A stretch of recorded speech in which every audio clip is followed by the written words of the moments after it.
Hello guys, and welcome to my channel. I know that many of you are about to apply to a university of your dreams somewhere abroad, probably in the United States, and you have this question: how do I send TOEFL scores to that university? And I know many of you asked that question in the comments below, so here's the answer. But the first thing I want you to remember is that please do not take TOEFL just for the sake of taking TOEFL and finding out your score, because there are so many resources online where you can take the TOEFL test and you will automatically get your results for reading and listening part. And I will leave a couple of links below for the materials that you can use to actually take TOEFL test at home. As for the speaking and writing part, you actually need to hire a tutor or somebody who has experience in passing TOEFL to give you feedback. This teacher cannot be a random English language tutor.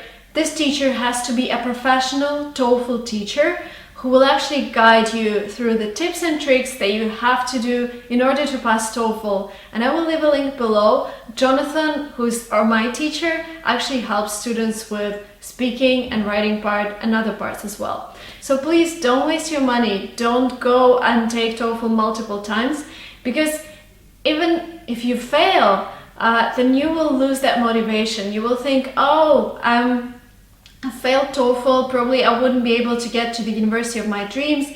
But this really comes from the lack of preparation. And maybe if you spend another 2 or 3 weeks or a month of preparing for TOEFL with the right teacher, with the right book, you would save that money on taking multiple TOEFL tests and go and take TOEFL and score the score that you need. So I passed my TOEFL with the first attempt and I scored 117 out of 120.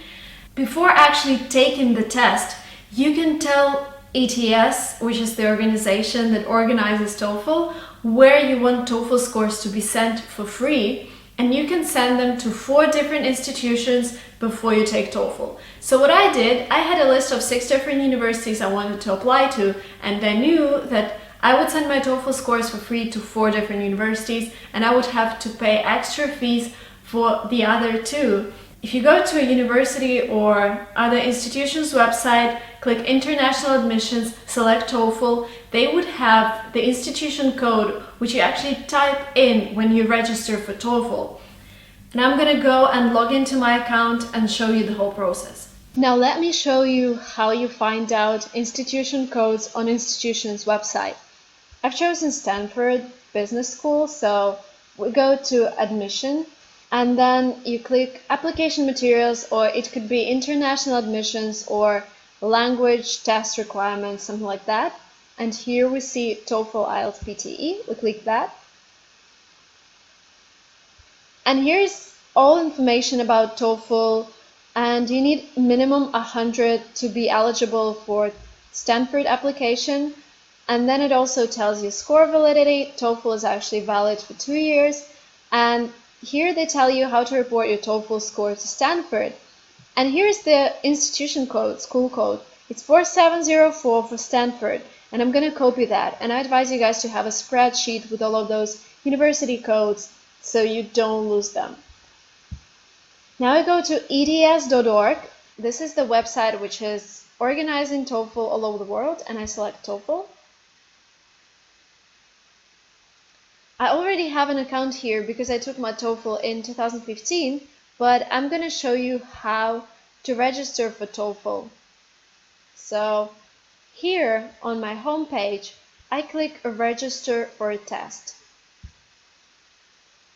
Now I select TOEFL test. Here's all the important information. Please don't forget to read it, and I agree to terms and conditions. And I'm going to choose the location. After selecting the exact location, I would also need to give them my preferred dates for taking the TOEFL test in order to see where I can actually do it.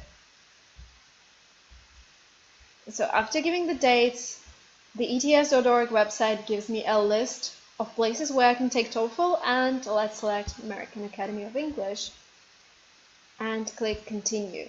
So here you select your score report and preferences, and it says online score report only, and this is what I advise you to select, because I've never ever seen an institution that requires you a paper copy, and you don't actually need it because you can print it out yourself and you don't really need a paperback copy. And here is the page where you type in the institutions or score recipients, so universities that you want to receive your TOEFL score, and you put an institution code in here and click search. Here's Stanford University, and as you know, it's Graduate School of Management that I'm kind of applying to. And I have 3 more options, 3 more universities where I can send my scores for free. You can actually add more here, but they would start charging you $19 starting with the 5th institution. But because I'm just showing you how it works, I'm going to click continue. This is just some kind of questionnaire that you can skip. And here you need to understand and agree to the terms and conditions. This is where they upsell you with different books and materials for TOEFL preparation. I don't know, I've never used them, so I just click skip. And don't forget that I'm going to leave the links to all the TOEFL materials that I've used below. And here's the price for my Toefl test. It's $190, and I think it might be a little more expensive in other countries because I took my first Toefl test in Russia and I think it cost around $250, but I might be wrong, I don't remember. And here's what you see, that I'm reporting my scores to Stanford and they charge me $0, and this is how I save money. And then I just click confirm order and it's all done. Thank you guys so much for watching this video. I hope it was useful. If you have any questions regarding TOEFL, please feel free to ask them in comments. Don't forget to subscribe to my channel because you're going to see a lot of interesting stuff about getting admitted to American universities, life in the States, and the whole application process. So I hope to see you in the next videos. Thank you for watching. Bye bye.